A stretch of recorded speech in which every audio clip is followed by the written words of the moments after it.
Hello there, everybody. I'm Anaji, and this is FMV Review. So today, we're talking about the Snyder Cut of the Justice League movie, and I'm not going to really hold back on this review, so to let you know, spoilers. I'm going to be doing spoilers, so if you have any intention of watching this movie and wanting to be surprised by the 4-hour cut of this film, then don't watch this. But if you don't care, then keep watching. Please keep watching.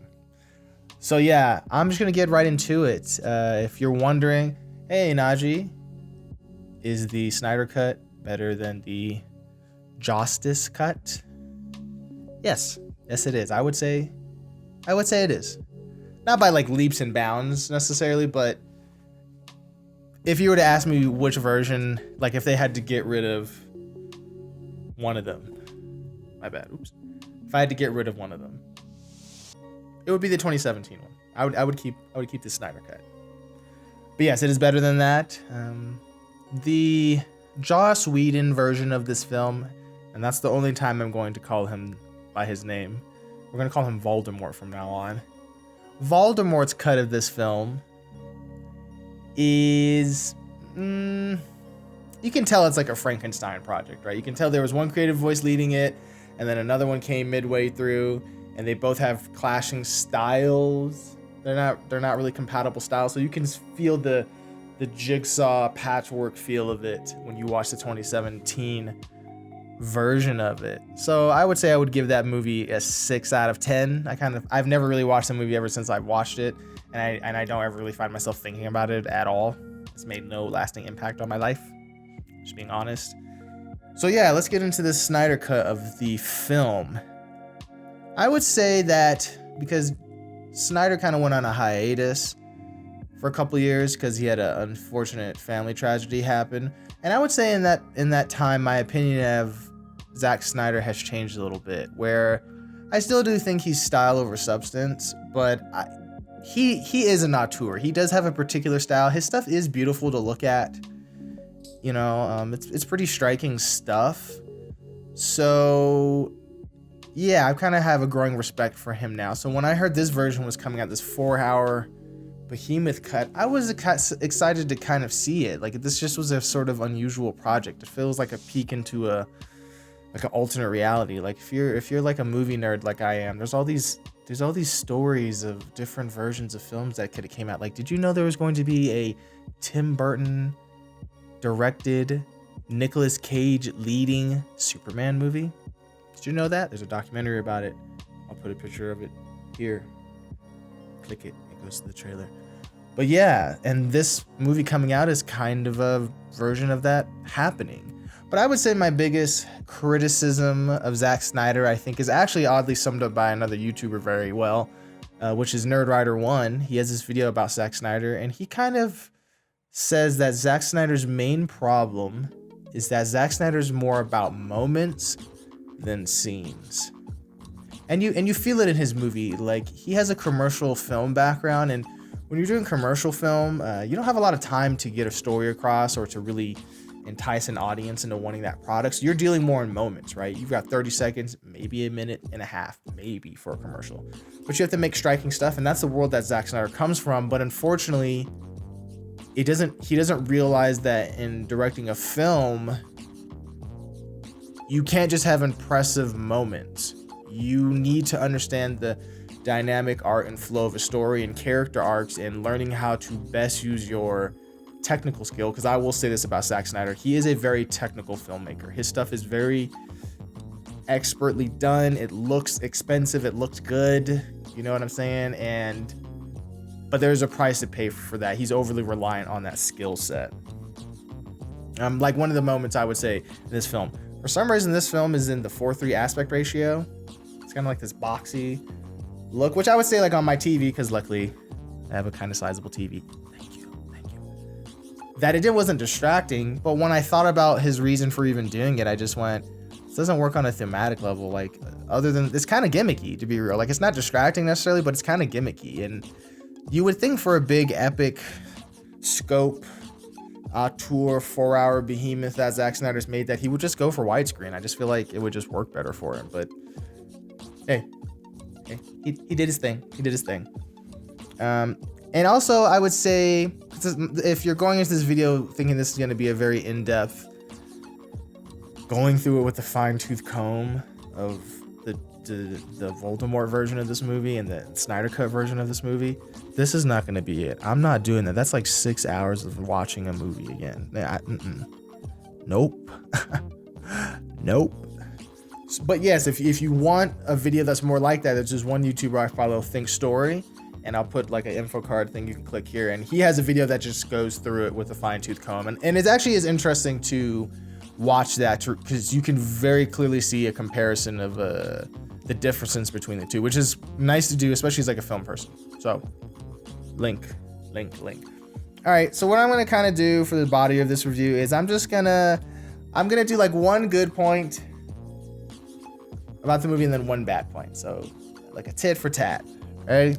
So I would say that in this movie, Ray Fisher, who plays Cyborg, there's a lot of controversy around the behind the scenes of the Voldemort version of this movie, a lot of misconduct stuff, especially led by Ray Fisher, who definitely was accusing Voldemort of having racially insensitive and motivated hostile kind of set.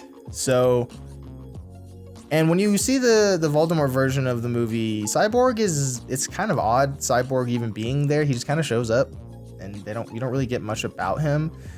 But from the Snyder Cut version, apparently if they had all this footage shot, they like Ray Fisher's a big chunk of this movie. Low-key, he might be sort of the main character arc of this movie in terms of a character. And seeing some of the scenes he had here, he definitely had a good chunk of the role, and I could see why he would be upset about seeing the Joss Whedon version of the movie, especially if maybe he felt, Voldemort's version of the movie, and felt that the reason his stuff was chopped down was because of behind the scenes, like, grudges and whatnot. So yeah, he definitely gets a big boost as Cyborg. Unfortunately, my man Ben Affleck, he has exited the DC universe, and I don't really blame him. It's kind of it's a circus over there. But when you see him in this movie, my man Ben Affleck is checked out as Batman. There is no spark in his eye. There's no hope. You could feel it from Ben Affleck that he's like, I'm here because I'm contractually obligated. I'm looking forward to putting this in my rearview mirror. And you get that vibe from, just look at the clips that I'm showing you.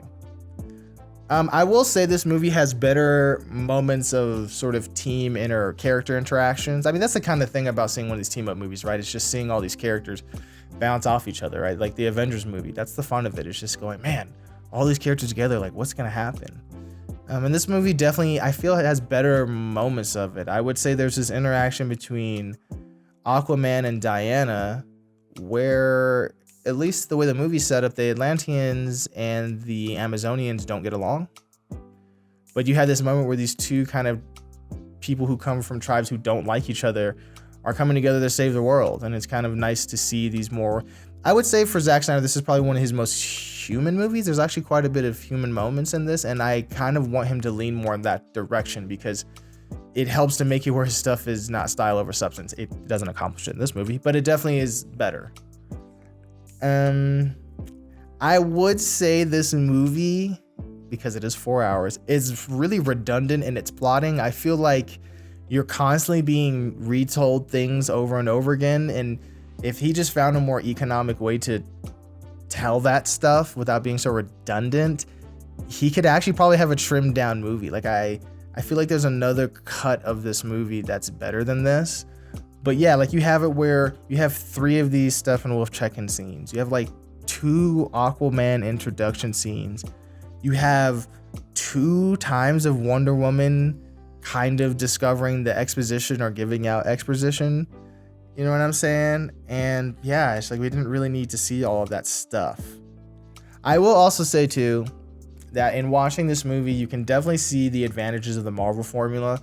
Marvel did a really smart thing when they were thinking about doing the Avengers. They made sure to give all the main characters their own movie first, so that way when you got to the team up movie, you didn't have to do any wasting time of exposition, right? Like if I'm seeing the team up movie, I want to see them team up. I don't really want to waste time learning their backstory. I should already know it. And because DC did not do that, you have it where a big chunk of this movie is just setting up characters. You're setting up the Flash because he didn't ever get his own movie. You're setting up Aquaman because he didn't ever get his own movie in the timeline of when this movie was to come out. And then you have like, I know Batman had his own movie, but he was a movie with Superman, and this is like a totally different version of Batman. Like, come on. Yeah, you have to do a lot of setting up stuff, and it definitely makes it where a lot of this movie falls flat in certain moments. There's a big version of that I'm going to get into as one of my like big problems of the movie. I will say, and this is definitely one of those big spoilers that I'm talking about, this ending twist involving the Flash, man, it's like, it's pretty ballsy. You know, I think the movie would have hit more powerfully if they did better stuff with characterization, but just as a concept, I just went, man, that's ballsy to do that and that. To have it where, yeah, you're kind of watching visual of it. I won't totally get into it, but it's when you see it, you'll probably go, I mean, let's be real, like Marvel movies don't really do things like this. So yeah, it's kind of refreshing. All right. And now I'm going to go into a negative. Scenes that could be cut in this movie. Amy Adams as Lois Lane. I love Amy Adams. You know, she's a good actress. I like Amy Adams, but these Superman movies do nothing for her. She doesn't even, like, and I know it's the material because she's a good actress. She's just, I don't have any sense of what kind of character she is or anything. She's so bland. And she gets quite a few scenes in this movie, and it's just, if you wanted to do a different cut of this movie, you could cut a lot of her scenes. I'll just say that.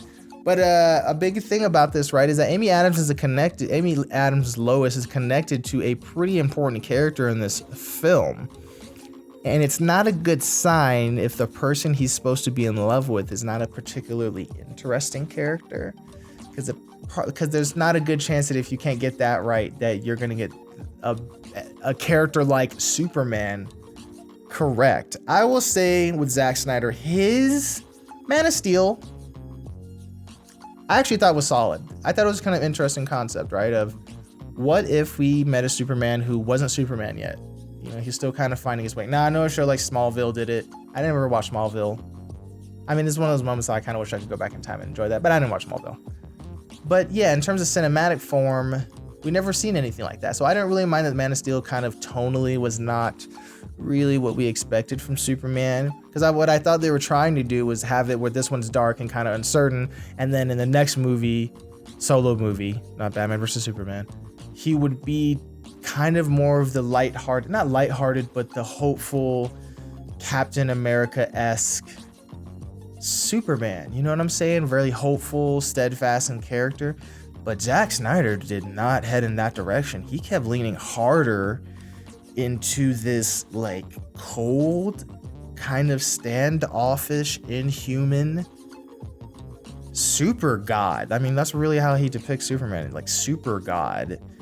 And it's such a problem because it's not fixed in this movie either. You have it where there's a big chunk of this plot of how their secret weapon is Superman, because the only reason they're even being invaded is because Superman's not there. How these aliens knew of Superman, I don't know, but they know.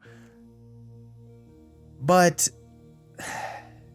I don't really feel hopeful when I see this version of Superman.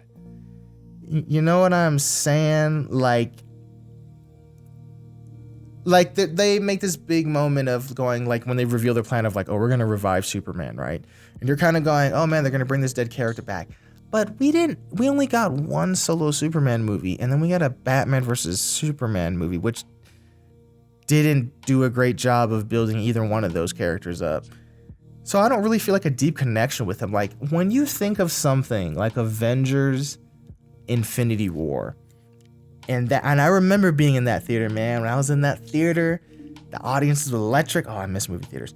But we were sitting in there, and that moment in Infinity War when Captain America's silhouette pops up and then he walks into that light, the audience lit up because Marvel did a great job of building up Captain America. To building up Captain America as this symbol of steadfast, just hope. You know what I'm saying? Like, you feel it. He's not even as powerful as Superman. You know what I'm saying? But you feel it. Chris Evans did a great job. The Marvel planning and everything did a great job. The DCEU did not do a great job. I don't feel that for this version of Superman. Like when I think of this Superman, and I would say that a perfect example of it is when you see Superman in the Zack Snyder versions of these films, he's kind of scary, right? Like, look at the way he looks.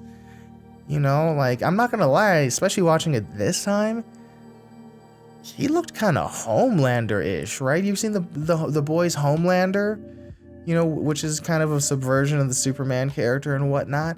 But when that subversion that's like this super dark, crazy monsters version of Superman, and you contrast him to the Zack Snyder version, like, look at these images right here. Do they really look different? And that vibe is felt when you're watching this movie. And yeah, it's just a symptom of sort of Zack Snyder's style not being able to fill in emotional arc holes and whatnot. Yeah, so I would say that's really the biggest problem of the movie. I would love to see a cut of this movie that's 2.5 hours. I think there's like a perfect version of this movie that's take this 4-hour version and someone cut it down into 2 hours and 30 minutes. I'd actually watch that because I feel like someone could do it and make a pretty solid movie that could have actually been in theaters and whatnot. And also, I'm going to say, I'm not going to totally lie. There's this totally unnecessary epilogue in the movie where we go to this nightmare dimension where Superman is evil and Darkseid is on Earth and Earth is ravaged, and you have it where Batman and the Joker, Jared Leto's Joker, are going at each other. The scene itself it's okay. It kind of goes on a little too long. I prefer this version of Jared Leto's depiction of the Joker, but it's not such a slam dunk that I'm like, if they don't ever make another one with Jared Leto, I'd be okay. You know, I'm kind of saying that. So yes, I would say the Snyder Cut of the Justice League movie is a solid 7 out of 10. He's still plagued by certain storytelling issues, but I think this movie's more human than most of his movies, and I'm hopeful that he'll lean more in that direction and whatnot. So yeah. Hey, if you dug this review, make sure to like, share, and subscribe to the channel. Leave a comment down below. Let me know what you thought of this cut. And yeah, I'll talk to y'all later. Bye.